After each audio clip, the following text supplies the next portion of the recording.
आज आम शिखा किभली हाइपरलिंक करा जाए। प्रथम टे जाना हाइपरलिंक कहले कौन।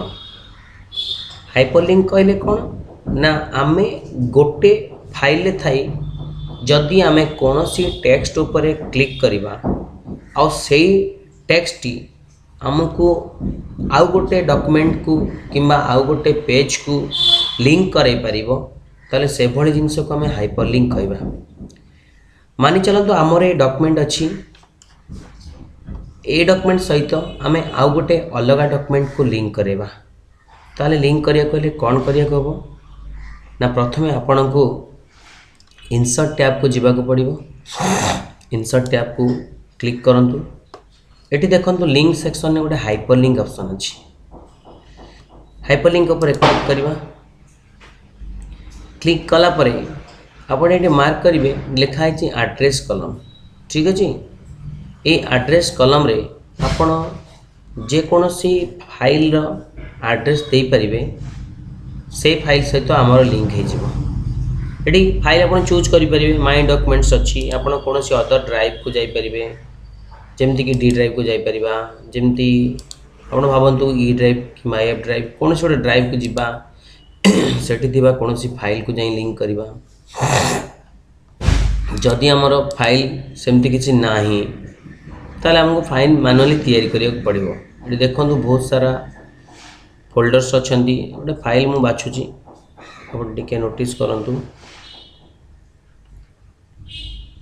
से सिस्टम सर्च करोछि कौन सी फाइल को ये देखंतु किछि गोटे फाइल मते मिलुनी माय डॉक्यूमेंट्स भीतर को जीवा प्लेस इन दिस डॉक्यूमेंट्स गोटे नुआ डॉक्यूमेंट पाक जीवा डेस्कटॉप जी ड्राइव जीवा आप बहुत सारा फाइल अच्छे देखा आम भर कौन कौन फाइल अच्छी जेको फाइल को जीवा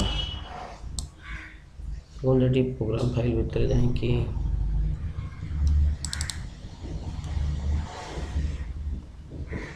किसी फाइल ये कौन फाइल आपको मिलूनी बिकज फाइल सिस्टम रे किसी एमती वर्ड फाइल किसी तैयारी है यदि आप नहीं आप गोटे फाइल जेकोसी गोटे फाइल को आप लिंक करेंगे जमीक भावतु मुझे गोटे एड्रेस दे दूँगी से एड्रेस से फाइल अच्छी आम जावा ये कौटी ना एफ ड्राइव को जीवा। एफ ड्राइव को गली मुझे आपंकर ये फोल्डर को गली ये आपंकर सिस्टम नुह यूजर क्रिएटेड आपण सिस्टम रे कौन थी फोल्डर से आपण सिस्टम उपर बेस करुँची धरी नियंतु मुझे किसी फाइल खोजिली आ भितर कौन टाइप फाइल अच्छी जदि मत किसी फाइल मिलला मत किसी फाइल मिलला सपोज आपन गोटे फाइल किसी भी फाइल मो आईटी क्वेश्चन अच्छी आ भितर ये जेकोसी गोटे फाइल को मुझे कौन कली सिलेक्ट कली आउ एठी तार एड्रेस आसी पहुँचीगला आईटी मुझे ओके करदेली। ठीक अच्छे ये देखिपे आप जहाँ भी से एड्रेस बार थिला से एड्रेस से पाखे आसी पहुँचीगला।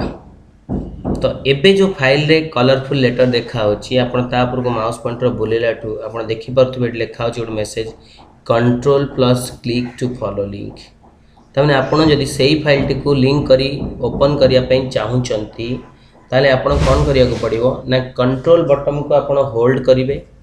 कंट्रोल बटन होल्ड मतलब प्रेस करी रखिबे आप कलरफुल लेटर उपर थरटे क्लिक करेंगे। थरटे क्लिक कलापर आप देखो ये गोटे मेसेज बॉक्स आसला आपन से परमिशन मागुची जे सिक्योरिटी कंसर्न तेणु आप येस करेंगे। येस कले ही जाए से फाइलटा ओपन हम देखिए फाइल ओपन हो गला या कहती हाइपरलिंक। बर्तमान या क्लोज करदेवी आउ या आउरी थरे कंट्रोल बटन धरी पुणी क्लिक करी पुणी एस करी जिते थर करुवी से थर ओपन हो ईच एंड एव्री टाइम मुझे विजिट करुवी आप देखिपुर प्रथम थिला ब्लू कलर टेक्स्ट एवं आपन को देखा टे मेरून कलर टेक्स्ट एभली जो टेक्स्ट देखा यार अर्थ होची से फाइल को थरे आमे विजिट कर देचे तेणु जो फाइल विजिट हो जाए से फाइल कलर टी चेंजेस हो जाए आउ जोटा विजिट हो न थाए तार कलर आज यूजुअल ब्लू ही थाए। Okay thank you.